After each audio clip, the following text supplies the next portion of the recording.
BRICS nations, that is Brazil, Russia, India, China, and South Africa, have banded together as a way to dethrone the United States and the United States dollar.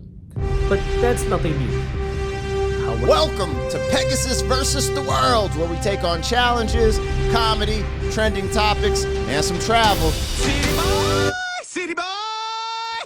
All right, you guys, this is titled BRICS Nations Are Trying to Replace the Dollar. This is from a channel called Minority Mindset. If you're not familiar, it's a really dope financial channel. As you see, I'm subscribed, and I'm not subscribed to everything I react to. This is the type of content that I do follow online as I grow and learn. Now, I'm gonna let some of y'all school me in the chat, in the comments, whatever you want to call it, because I know how to make money. I know how to get money. I know how to keep money. I know how to grow money, but I don't know how to grow it at the level yet, because I'm trying to ball for real. Like, I ain't even gonna front on y'all. Like, I want to take it to these higher levels, but I'm not gonna act like I understand the whole economic structure and stuff like that. And every now and then I watch brothers like this. If you want, check out his channel. He's super neutral too, man. This ain't a political channel. This ain't about blah, blah, blah. He just keeps it a buck. He always says that too. He's like, yeah, this isn't, he'll talk about everything that's going on, when it was the Biden admin, when it was Trump, when it's whoever. And he's similar to that channel, Brian Kim, where it's True Value Tax, where they're very straightforward, no sensationalism, they just give you the raw, break it down, and keep it moving. So let's see what he has to say. We're in the moment where we're facing the tariffs just started kicking in. Some people think it's going to wreak havoc. Some people think it's going to overall be better for America. People start bringing more work here. That's the goal Trump wants. Will that actually happen? I think we're about to find out. But, the one thing I thought was funny as we go into this, there's a lot of outlets saying, hey, the numbers in the market being low or crashing is, all this is saying we're going into a recession. We're about to be in a recession. And I just want people to remember, during Biden's administration, we went through a recession statistically, but they said it wasn't a recession. So I just think that's interesting as we navigate the landscape. Y'all let me know. This is subject matter that, again, I'm not going to act like I know everything. So go ahead and feel free to go crazy in the comments. And I'm here to learn at this point. So I want to see what he's talking about. The BRICS nations, that is Brazil, Russia, India, China, and South Africa, have banded together as a way to dethrone the United States and the United States dollar. But that's nothing new. However, it looks like tensions are starting to heat up, because very recently, President Trump went out and he made an announcement about the BRICS nations. And he said that those BRICS countries could see a potential 100% tariff, quote, if they want to play games with the United States dollar. Well, after hearing that, the BRICS nations weren't very happy. In fact, the Brazil president went out to say, quote, BRICS is committed to ending United States dollar dominance no matter what. And then at a later time, he also said, quote, US President Donald Trump's threats of tariffs won't stop the group's determination to seek alternative platforms for payments between member countries. In other words, BRICS wants to replace the United States dollar as the world's reserve currency, which might have you wondering, what does it mean to be the world's reserve currency? Because in 1944, the United States dollar became the world's reserve currency, which gave it a ton of power. Let me read you what it means to be a world's reserve currency. This means that currency, the United States dollar, is widely held by central banks around the world, and it's used for international trade and financial transactions. Essentially, what that means is, if you are the world's reserve currency, the world believes that your currency, your dollar, has value, and many commodities are being forced to trade with that dollar. In English, what that means is, if you want to buy oil around the world, you have to buy it with the United States dollar. And oil is a global commodity. Everybody needs it. And if you have to buy it with the dollar, that gives the dollar some sort of value, because everybody has to use that dollar. Because remember, our dollars are not backed by physical gold. It's not backed by anything physical. It's a piece of paper that says it has value. It's called a fiat currency because it is a promise by the government that says, hey, this $100 bill has value. It has buying power. And the reason why it has buying power is because not only the government says so, but people believe that the dollar has buying power. Well, the big reason why people believe that the dollar has so much buying power is because it's the world's reserve currency. The whole world recognizes that. And if the world stopped recognizing that, well, you can start to see why that's a problem. This is why Trump very aggressively responded by saying, quote, BRICS states they're trying to destroy our dollar. They wanted to create a new currency. So when I came in, the first thing I said was any BRICS state that even mentions the destruction of the dollar will be charged a 150% tariff. And we don't want your goods, and the BRICS states just broke up. So essentially Trump is saying that we're not gonna take any of that. We're not gonna play any of these games, which is why he's been very aggressive about it. Now, this is where things get interesting because some countries are retaliating. Some countries are trying to. Okay, I want to hear what he says. I love this dude because it's just straightforward information, right? You can tell he's not leaning to BRICS or Trump. He's just giving you what's going on. Now, I'm about to lean in though. Anyways, let me talk because again, I don't know. Like this is a subject that it's like I don't know that much about, so I don't mind going back and forth in the comments and learning a little something. But it did feel like there's a lot of things that positioned us to be here, right? Especially in the last 4 years. Now, I'm not saying that's the only thing, but I feel like there were all of these things that accelerated. It was almost like the last 4 years from 2020 to 2024 was like planned out with like, like it's just kind of interesting because this, these things were magnified and it like was a catalyst to where we're at currently, right? Like some of the, just like even the mandate of electric cars, it's just like, bro, like not all of us can afford an electric car. Like it's not like I don't understand what they're thinking, and who that type of stuff affects. When we talk about some of the oil arrangements and things around the world, there's just so many different things. Also, the whole Ukraine-Russia debacle. He said Russia's a part of BRICS, right? Because I understood the concept of BRICS, but I didn't honestly until right now know all of the BRICS nations till he just laid it out. I was like, oh shit, South Africa too. Oh damn. And I think I knew India and Brazil, and then I thought Russia, but I didn't know they all banned. Like I was like, oh yeah, they trying to. And see, that's the thing that I do like about Trump because he is so straightforward. And even that braggadocious rap nature, like to me, I always look at Trump like a battle rapper. If y'all don't know, I love battle rap. But he's like, nah, we ain't having that. We're not just gonna sit down and go quietly. And I do feel like, and I say feel because I don't know, right? You know what you do with your feelings, right? So take it with a grain of salt. But it does feel and seem like for the world, let's say a global order to happen, for everyone to fall in line, America has to like fall. Basically, America has to fall in line for this global order to be achieved. It would seem.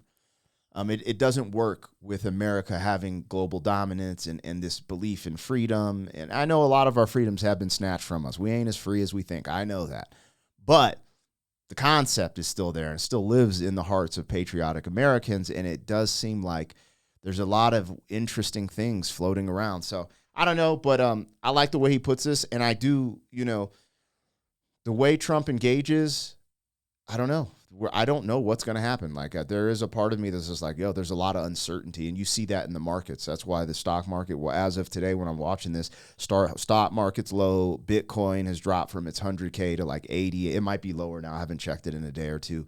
And I'm just like, this is interesting. Come up with ways to try to beat the dollar. But this is where I want you to understand what's going on. That way you can be a smarter investor. Again, okay. I've been talking about this for a while. We're seeing a lot of changes happen in 2025. We're seeing changes with our government. We're seeing changes with economic policy. We're seeing changes with Doge. We're seeing changes with tariffs. And we're also seeing changes with technology. This is one of the reasons why on March 11th, I'm hosting a free workshop where I'm going over what are the changes that we're seeing in our economy and how do these things create investment opportunities.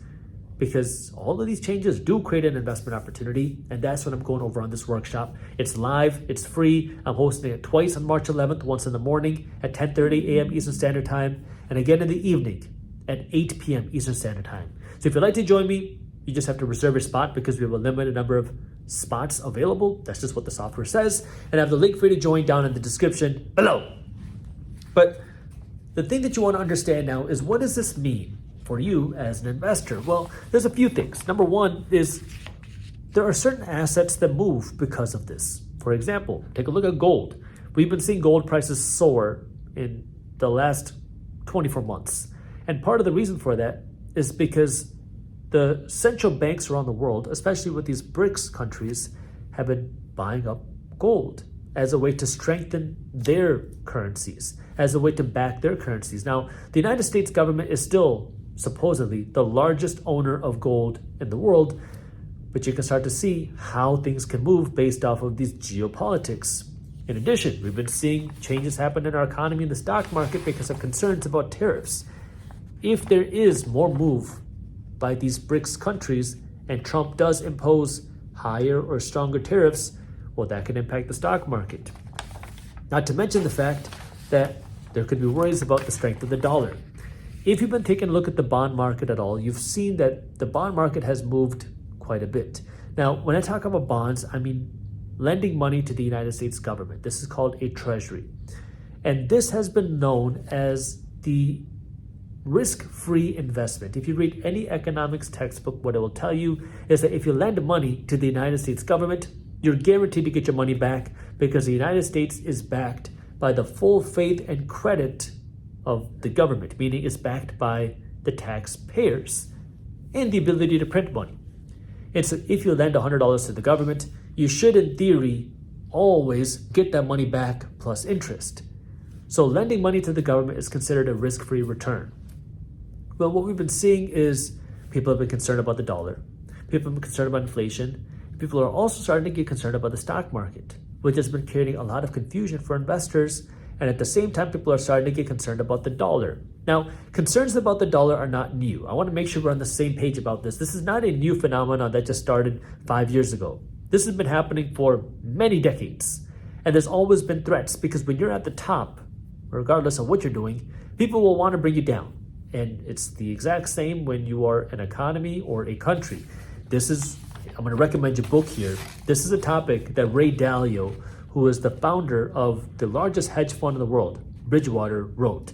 The name of the book is Principles for Dealing with the Changing World Order. If you have not read that book, I highly recommend you read it. I'm not sponsored by him or anything. It's just a very interesting book that I read where he talks about the rise and decline of nations. And one of the leading causes of this is the reserve currency.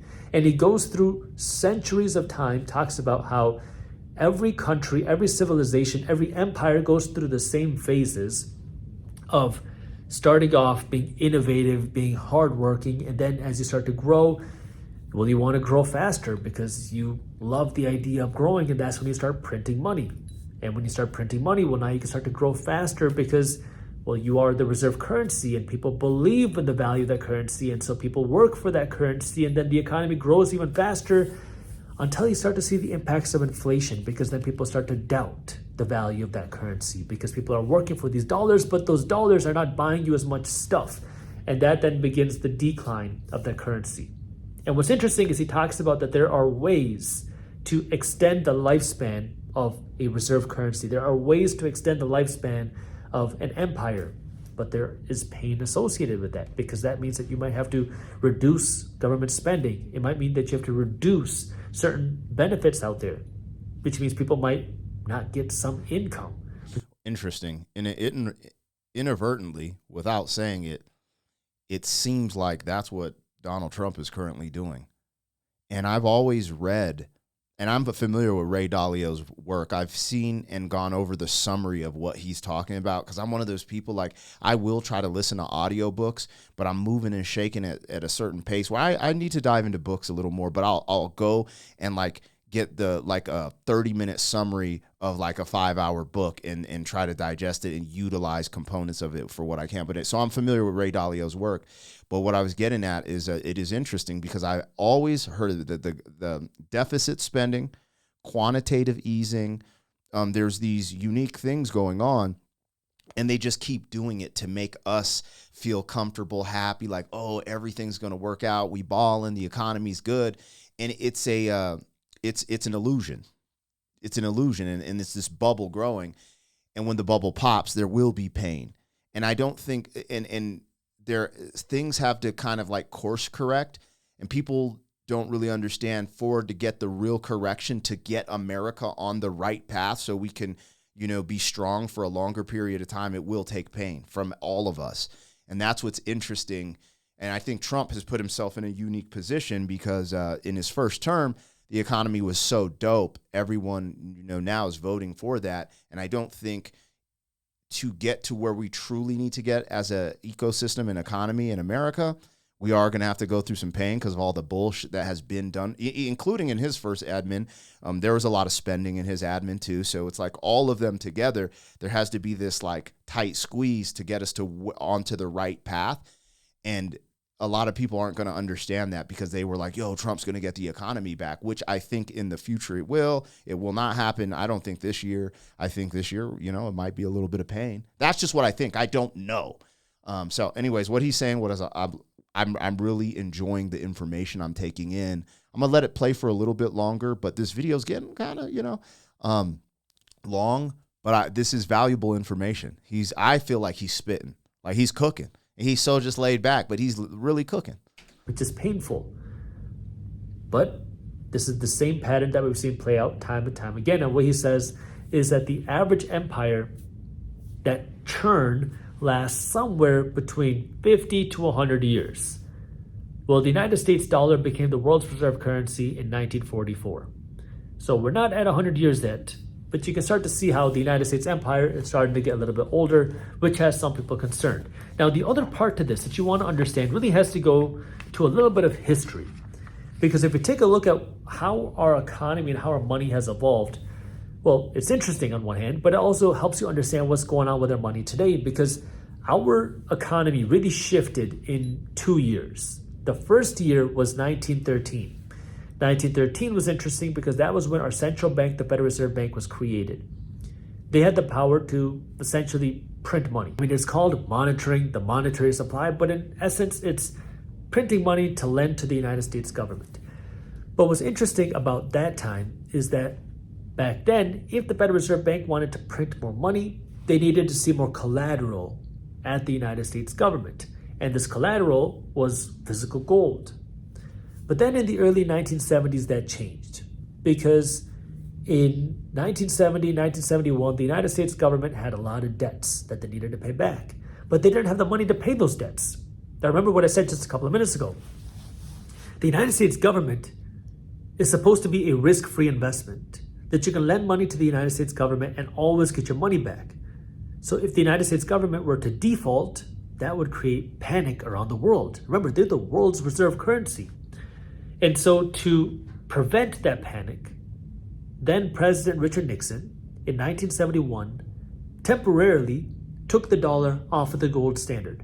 That way, the dollar and gold became separate. The dollar became a piece of paper and physical gold was real money, but it's separate. This gave the Federal Reserve Bank the authority and ability to essentially print money out of thin air, print unlimited amounts of money. So now the United States government had all these bills that they needed to pay, and the Federal Reserve Bank could now All right, we're getting to the end of it. Actually, I'll let it play a little bit. Write a blank check to the United States government. The United States government took that blank check and paid off all their bills, and now, voila, no more bankruptcy, no more default. All the bills are paid. The money came out of thin air, but the bills are gone. And this is where you might be wondering, well, if we can just print all this money out of thin air, why are we paying taxes in the first place? Well, there is a cost to this. Remember, the most expensive kind of money is free money. After the 1971 whole issue, we also saw a ton of inflation. The late 1970s saw some of the highest inflation that we have seen in the century. According to economists, the inflation that we saw post-pandemic was still not as high as the inflation that we saw in the late 1970s, early 1980s. And that was when, in order to correct this problem, we saw very high interest rates. Mortgage rates went up close to 20% between 15, 16, 17, and 18% as a way to cool down the inflation problem. So, there are a lot of changes happening in the economy. There's a lot of changes happening with our currency. I don't want you to panic when this happens. I want you to understand what's happening. That way you can make smarter decisions with your money. That way you can find the opportunity, because all these changes also create opportunity. And this is why I follow these type of channels. So I'm not like super so I'm in a good position. I don't like putting all my financial info out there because I'm not a economy or financial channel. And I think being a public figure, you could put yourself in a situation. But a lot of what I will say is a lot of these channels will give you really good info and kind of give you direction if you're not familiar on how to invest and you're really new to certain things, which I would say I'm fairly new to some of this stuff, trying to basically make your money compound, right? And have it in the right places. And he's always been a valid source. I've been subscribed to his channel for years. I'm guessing, I don't know how long his channel's been around, but it's been for years. And there's a few other channels that I like to watch, but I follow his because he's just like so straightforward with it. And there are going to be opportunities that come in the midst of chaos. And if you're prepared for it and understand it, you're able to invest and make it out, right? Without dealing with what people who don't understand how that works, So anyways, I thought that was cool. This is just a personal thing. I mean, it is a trending topic because this is all happening in real time. But I think this is valuable information. If you enjoyed what he was talking about, make sure to check out his channel. Let him know I sent you. And let me know, man. Are y'all rocking with content like this? I don't know. Like, if y'all don't know, if you at this part, you actually really rock with me. If you're actually listening to this part of the video, I'm experimenting on this channel. I know what I'm doing on my main music reaction channel. I'm not going to deviate. It's working. It's growing. I get it. Over here, I experiment a little bit. So there's certain things that I kind of keep steady, like the comedy reactions, but then I'm experimenting with things that I'm interested to kind of figure out what I'm going to do on this channel. And then when I start, I'm working on some original pieces that I'll probably drop here first and then see what direction that takes. So anyways, thank you guys. Holler. City boy, city boy.